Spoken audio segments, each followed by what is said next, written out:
हाय दोस्तों, मैं घनश्याम यादव।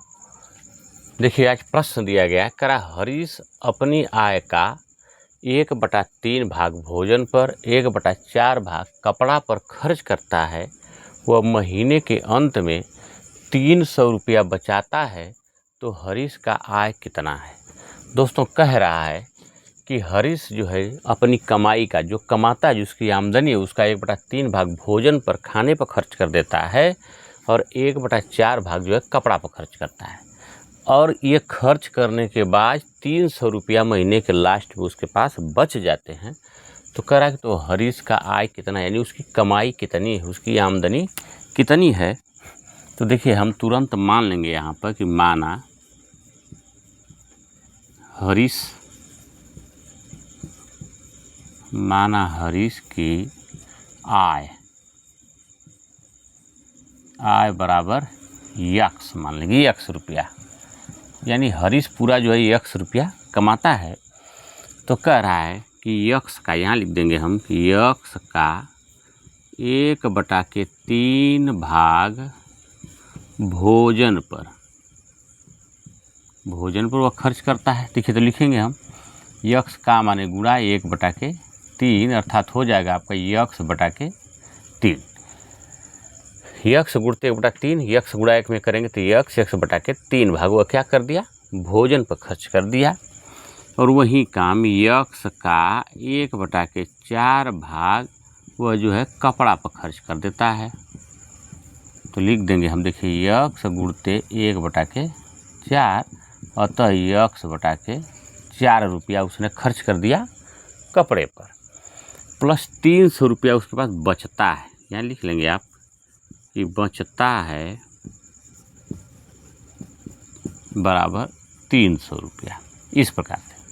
तो देखिए, अब हम सारे खर्चों को और बचत को जोड़ लेते हैं।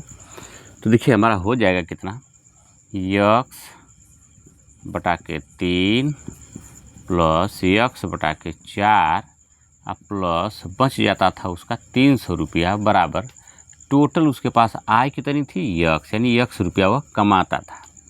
इसका हर कुछ भी नहीं, 1 लिख लेंगे। तो 3, 4, 1 का एलसीएम आपका हो जाएगा 12। 3 से देखिए 12 में भाग देंगे तो 4 का गुणा x में कर देंगे 4x, प्लस 4 से भाग देंगे 12 में तो 3 का गुणा कर देंगे x में तो 3x, प्लस अब 1 से भाग देंगे 12 में तो 12 हो जाएगा, गुणा कर देंगे तो 12 शून्य 0, 12 शून्य 0, 12 3 3600, बराबर इधर आपका यक्स का और कुछ नहीं, 1 लिख लेंगे। अब देखिए, इधर लिख देते हैं, अब 1 का गुणा इधर तिरछी करेंगे, 12 गुणा x में कर लेंगे तो जोड़ देते हैं। देखिए 4x और 3x, तो 4x और 3x आपका हो गया 7x प्लस 3600, अब 12 गुणा x में कर देंगे तो आपका हो जाएगा 12x। अब जो है चर राशियों को एक तरफ और चर राशियों को एक तरफ, तो देखिए इधर लिख लेते हैं हम 3600 को इधर छोड़ देते हैं, बराबर 7x को देखिए उधर पक्षांतर करेंगे तो हमारा हो जाएगा 12x, ये जाकर उधर हो जाएगा माइनस का 7x।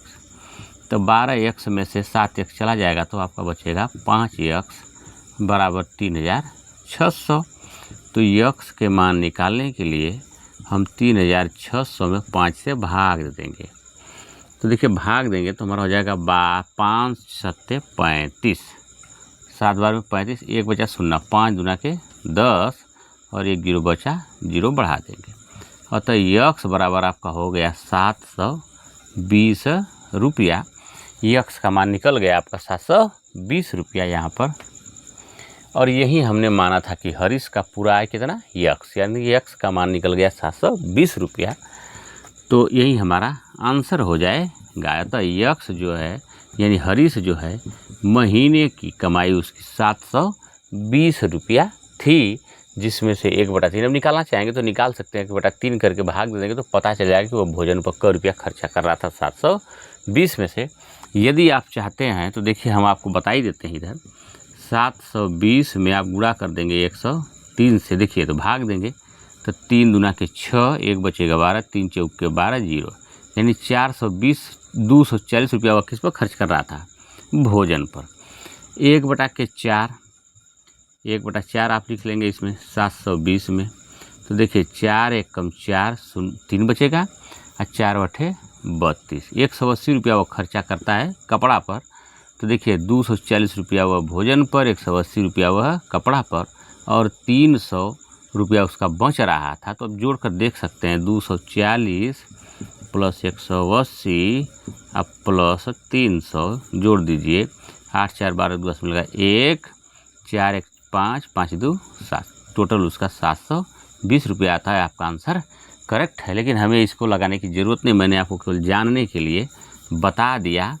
लेकिन केवल हमसे पूछ रहा है कि तो हरीश की आय कितनी थी, उसकी कमाई कितनी थी, यानी हरीश की आय जो है 720 रुपये थी। वीडियो पसंद आए तो वीडियो को लाइक कमेंट शेयर कीजिए। यूट्यूब पर देख रहे हैं तो चैनल को सब्सक्राइब कीजिए, फेसबुक पर देख रहे हैं पेज को फॉलो कीजिए।